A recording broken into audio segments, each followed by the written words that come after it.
नमस्कार दोस्तों, आपका हार्दिक स्वागत है बिब्लोफायर डिजिटल सेंटर पर। मैं दिनकर राणा हमेशा की तरह आपका स्वागत करता हूं और देखते हैं पहला क्वेश्चन क्या है। जो हाल ही में मॉक टेस्ट लगा है उनके सभी क्वेश्चन को करेंगे और उन्हें अप्रोच किस तरीके से करना है वो भी देखते हैं और उनमें जो ऑप्शंस हैं उन्हें भी एनालिसिस करते हैं। देखिए, जो 40 नंबर का मॉक टेस्ट है उसका पहला क्वेश्चन देखते हैं। सिकंदर के आक्रमण के समय निम्नलिखित राजवंशों में से किस एक का उत्तर भारत पर शासन था। ठीक है, वॉइस क्लियर है सभी को? आई थिंक मेरा मानना है वॉइस क्लियर होगी। ठीक है, आ जाइए। सिकंदर के आक्रमण के समय निम्नलिखित राजवंशों में से एक उत्तर भारत पर शासन था। देखो, सिकंदर जब आप आक्रमण करता है ईसा पूर्व करता है 376 324 की समथिंग, 324 326, कई लोग 328 भी लिख देते हैं, ईसा पूर्व करता है। ठीक है, उस समय ये पूछ रहा भैया किस राजवंश का शासक होता है। तो उस समय जो शासन होता है वो नंद वंश का शासन होता है। किस वंश का शासन होता है? नंद वंश का। नंद वंश का शासन होता है। नंद वंश के संस्थापक महापद्मानंद होते हैं। महापद्मानंद होते हैं। महापद्मानंद इसके क्या होते हैं? संस्थापक होते हैं। दूसरी चीज, नंद वंश जो नंद डायनेस्टी के जो लोग हैं, नंद डायनेस्टी के जो लोग हैं, अब इसके लास्ट जो कौन है? घनानंद। जैसे धनानंद भी कई लोग बोलते हैं, धनानंद। लास्ट शासक जो है वो है धनानंद। ठीक है, अब धनानंद को किसने हराया था? तो धनानंद को हराने वाला जो व्यक्ति थे चंद्रगुप्त मौर्य। चंद्रगुप्त मौर्य के द्वारा हराया जाता है। चंद्रगुप्त मौर्य के जो गुरु रहते हैं उनका नाम क्या होता है? चंद्रगुप्त मौर्य के जो गुरु थे उनका नाम था चाणक्य। चाणक्य की सहायता से वो हराते किसको हैं? नंद को हराते हैं। यानी नंद वंश के आखिरी शासक जो रहते हैं घनानंद, उन्हें हराया जाता है। सिकंदर आता है। ठीक है, तो ये बात अपने को यहाँ से ध्यान रखने। तो आंसर क्या हो जाएगा हमारा? यहाँ से ए हो जाएगा। मौर्य वंश के जो संस्थापक हैं वो है चंद्रगुप्त मौर्य। चंद्रगुप्त मौर्य, ये बात आप लोग ध्यान रखना। शुंग वंश के संस्थापक कौन है? पुष्यभूति शुंग हैं।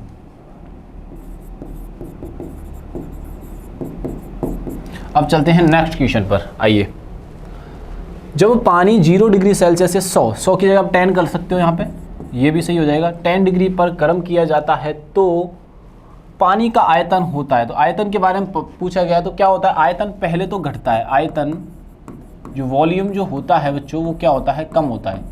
पहले वॉल्यूम क्या होता है? कम होता है, फिर वॉल्यूम बढ़ता है। ऑप्शन देख लिए कौन सा है? तो डी ऑप्शन है। पहले घटेगा और फिर क्या होगा? वॉल्यूम बढ़ने लग जाएगा। ये बात आप लोग यहाँ से ध्यान में रखिएगा। नेक्स्ट क्वेश्चन पे चलते हैं। राष्ट्रीय सुदूर संवेदन केंद्र कहाँ स्थित है? जो राष्ट्रीय यानी कि नेशनल रिमोट सेंसिंग एजेंसी है वो लोकेटेड कहाँ पे है? वो हैदराबाद में है। हैदराबाद की राजधानी, तो हैदराबाद जो राजधानी है वो है तेलंगाना की।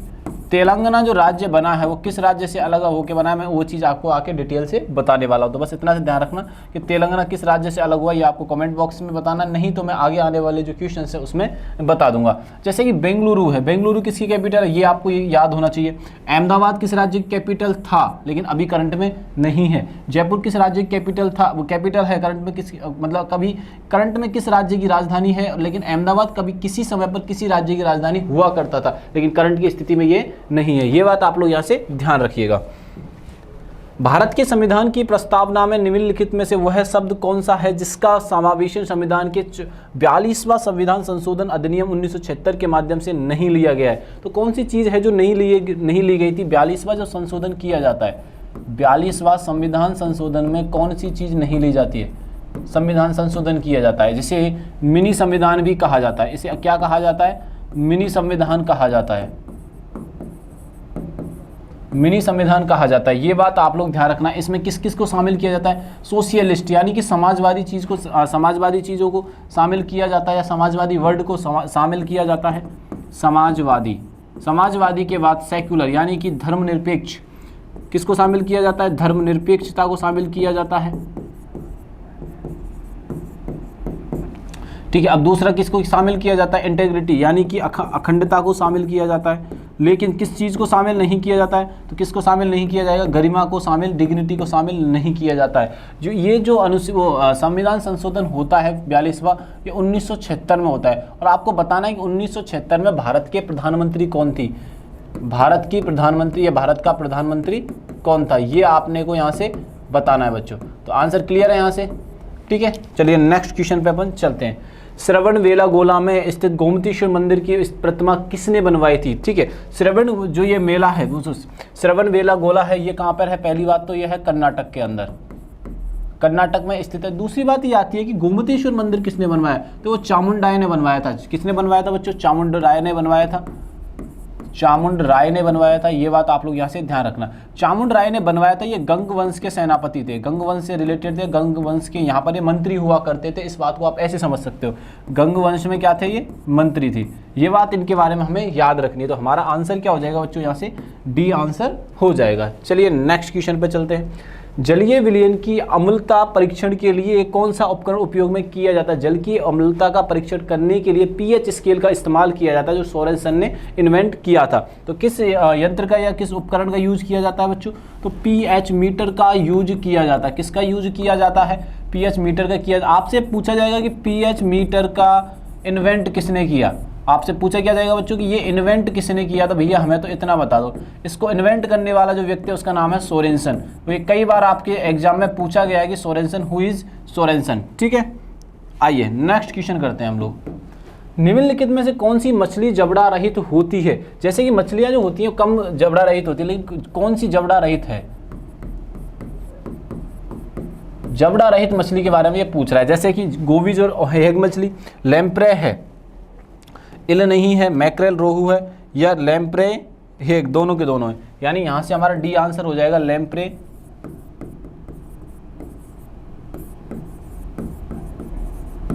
ये बात आप लोग यहां से ध्यान रखिएगा। चलिए नेक्स्ट क्वेश्चन करते हैं। भारत में राष्ट्रीय आय की गणना का आधार वर्ष है। भारत में जो राष्ट्रीय आय की गणना का आधार वर्ष है वो क्या है बच्चों? 11 से 12। क्या है बच्चों? यहां से आंसर क्या हो जाएगा हमारा? 11 से 12 हो जाएगा। ये बात आप लोग यहाँ से ध्यान में रखिएगा। तो आंसर क्या हो जाएगा बच्चों? बी आंसर हमारा होने वाला। चलिए नेक्स्ट क्वेश्चन पे चलते हैं। Which of the following is known for extensive tropical rain forest? निम्न में से कौन सा व्यापक उष्णकटिबंधीय वर्षा वन के लिए जाना जाता है? तो जाना जाता है कोंगो बेसिन। कौन सा जाना जाता है बच्चों? Congo basin. और ये कहाँ पर है? ये अफ्रीका में बहुत बड़ा जंगल है। कहाँ पर स्थित है बच्चों? ये अफ्रीका में है। ये बात आप लोग यहाँ से ध्यान रखना। कोंगो बेसिन जो है वो कहाँ पे? अफ्रीका में। अफ्रीका में ये स्थित है। जैसे कि अमेरिका के अमेजोन जंगल हैं। अमेरिका कैसे हैं बच्चों? अमेजोन जंगल हैं। अमेजोन जंगल हैं वो पृथ्वी का फेफड़ा कहा जाता है। उन्हें क्या कहा जाता है? पृथ्वी का फेफड़ा कहा जाता है। उसी तरीके से बहुत बड़ी मात्रा में कार्बन को संचय करने वाले कोंगो बेसिन या कोंगो के जंगल हैं। ये बात आप लोग यहाँ से ध्यान में रखिएगा। कोंगो के जंगल हैं बहुत बड़ी मात्रा में कार्बन का क्या करते हैं? ऑब्जर्व करते हैं। कार्बन को क्या करते हैं बच्चों? बहुत बड़ी मात्रा में ऑब्जर्व किया जाता है। ये बात आप लोग यहाँ से समझ लीजिए, क्योंकि कार्बन को ऑब्जर्व करने के लिए बहुत बड़ी मात्रा में पेड़ पौधों का होना आवश्यक है, जिससे क्या होगी? जो ग्लोबल वार्मिंग या गर्मी बढ़ रही है उस क्षेत्र की, वो कम हो जाएगी। ये बात आप लोग यहाँ से ध्यान रखनी है। ठीक है, कोंगो घाटी। चलिए नेक्स्ट क्वेश्चन पे चलते हैं। बाह्य जीव विज्ञान किससे संबंधित है? हमसे पूछा गया है कि बाह्य जीव विज्ञान किससे संबंधित है। बाह्य जीव का मतलब क्या होता है? बाह्य जीव विज्ञान का संबंधित है life in other planet and space, यानी कि दूसरे ग्रह और अंतरिक्ष में जीवन। हमारा ग्रह जो है, हमारे ग्रह का अवर जो अर्थ है, अवर प्लैनेट है। अवर प्लैनेट का क्या नाम है बच्चों? हमारे ग्रह का नाम है पृथ्वी। अब पृथ्वी के अलावा कोई अन्य ग्रह है, अन्य अंतरिक्ष है, अन्य ग्रह है। क्या है? अन्य ग्रह है। दूसरा क्या है बच्चों? अन्य अंतरिक्ष है। इसके अलावा कोई अदर गैलेक्सी का है, अदर गैलेक्सी का है, या आकाशगंगा का है। ये बात भी हमें यहाँ से याद में रखनी है। ये बात भी क्या रखनी है बच्चों? हमें याद में रखनी है। तो आंसर क्या हो जाएगा? यहाँ से हमारे डायरेक्ट क्वेश्चन का आंसर कर लेंगे डी।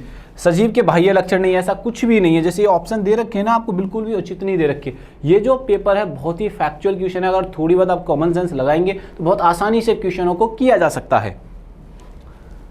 निम्नलिखित में से कौन सा अम्ल अग्निशामक यंत्रों में से भरे सोडियम बाइकार्बोनेट घोल के साथ अभिक्रिया करके कार्बन डाइऑक्साइड बनाता है? ये हमसे पूछा जा रहा है भैया कौन सा है, तो फटाफट से मुझे बता दीजिए कौन सा होता है।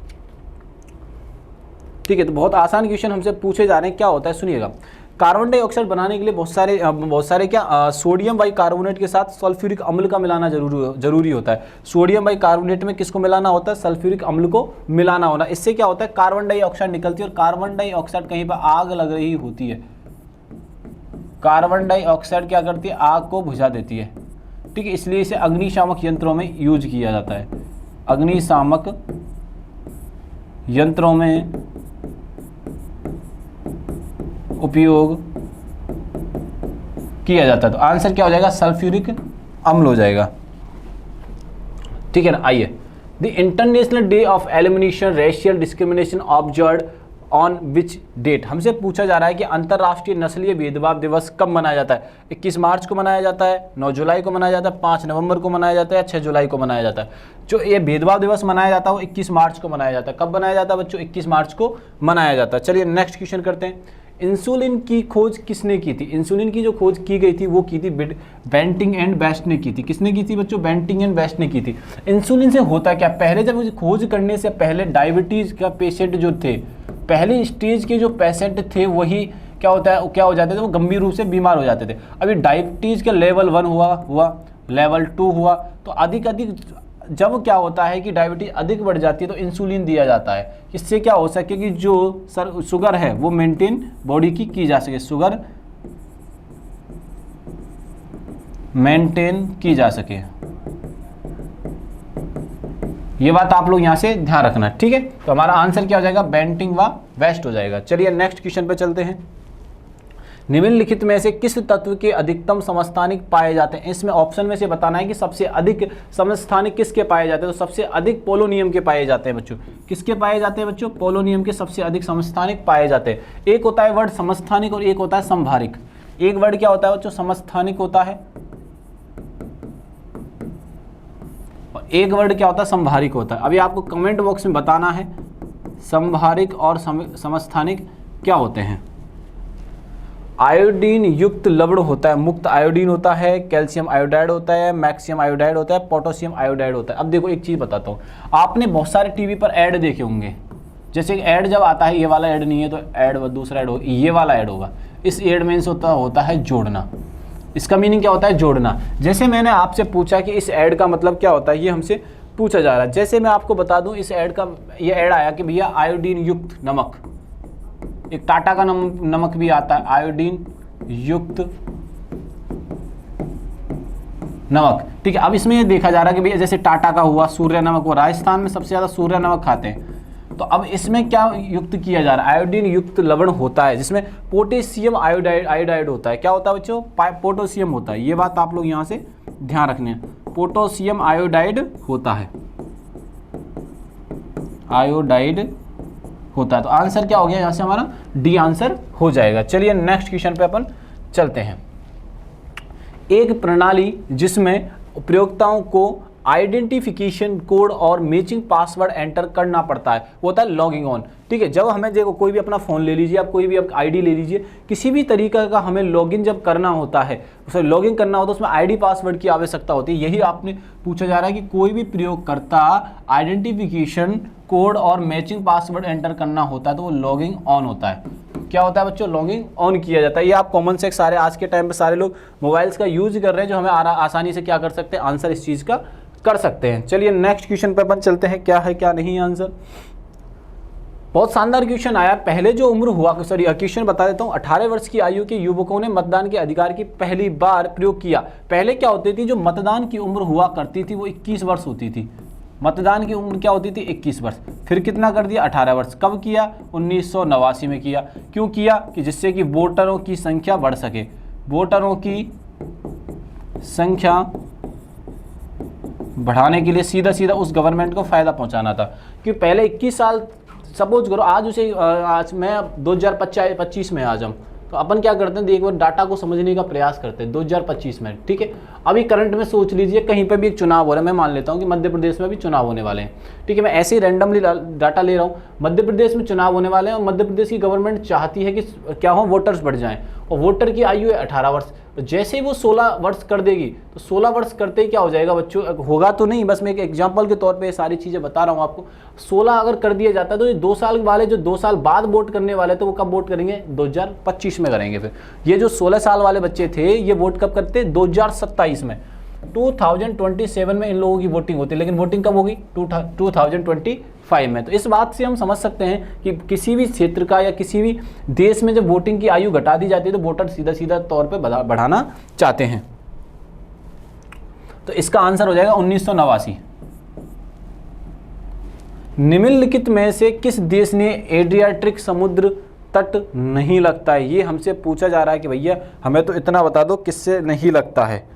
बात समझ में आ रही है कि नहीं आ रही? तो किसका नहीं लगता है? Albania, Australia, Italy, Croatia. I think मेरा मानना है कि ऑस्ट्रेलिया का नहीं लगता है। ये बात आप लोग यहाँ से ध्यान में रखिएगा।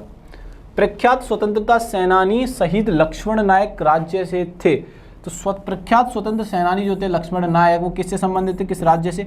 ओडिशा राज्य से संबंधित थे। ये बात आप लोग यहाँ से ध्यान रखना। ओडिशा की कैपिटल क्या है? भुवनेश्वर।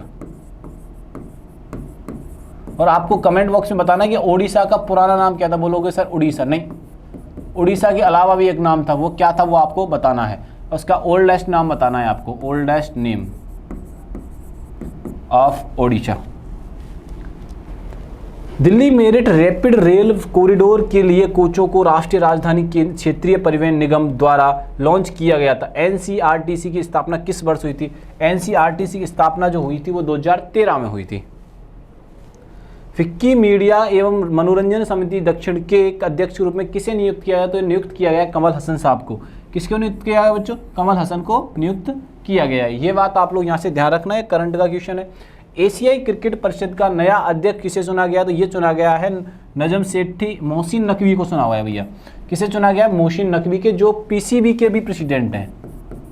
ठीक है, इससे क्या होगा? जो एसीसी है यानी कि एशियाई क्रिकेट काउंसिल जो है, एसीसी को फायदा पहुंचेगा। एसीसी क्या? एसीसी में जो डिसीजन होंगे कौन करेगा? पाकिस्तान। तो वो अपने हिसाब से डिसीजन कर पाएगा। और आईसीसी के चेयरमैन अभी कौन है? तो आईसीसी के चेयरमैन है जय शाह। कौन है भैया? जय शाह। ये बात आप लोग यहाँ से ध्यान रखना। अगर यहीं से आपसे पूछ लिया जाता बीसीसीआई के चेयरमैन कौन है, तो वो है रोजर विन्नी। इतनी सी बात समझ में आई कि नहीं आई? चलिए नेक्स्ट क्वेश्चन पे चलते हैं। कौन सा देश अंतर्राष्ट्रीय आपराधिक न्यायालय से हटने की घोषणा करने वाला पहला यूरोपीय राष्ट्र बन चुका है? तो वो है हंगरी। हंगरी ने क्या किया? अपने पैर पीछे खींच लिए हैं, अब ये उसका सदस्य नहीं रहेगा। भारत और जापान के बीच पर्यटन सहयोग पर 4th संयुक्त कार्य समूह बैठक कहाँ आयोजित की गई है? तो ये आयोजित की गई है भैया नई दिल्ली में। कहाँ आयोजित की गई है बच्चों? नई दिल्ली में ये सभा आयोजित की गई है। बानू मुश्ताक कौन सी पुस्तक अंतर्राष्ट्रीय बुकर पुरस्कार के लिए चुनी गई? Haseena and other stories, heart lamp, light of Karnataka, protest writings. ये चुनी गई है हार्ट लैम्प। कौन सी चुनी गई है बच्चों? हार्ट लैम्प को चुना गया है। ऐसे करके फैक्ट जाने अपन ने ऐसे करके 25 क्वेश्चनों को बच्चों सॉल्व किया। वीडियो अच्छा लगे तो शेयर करना, लाइक करना और चैनल को सब्सक्राइब करना नहीं भूलना है। आप अपना ध्यान रखिए। तब तक के लिए थैंक यू, धन्यवाद।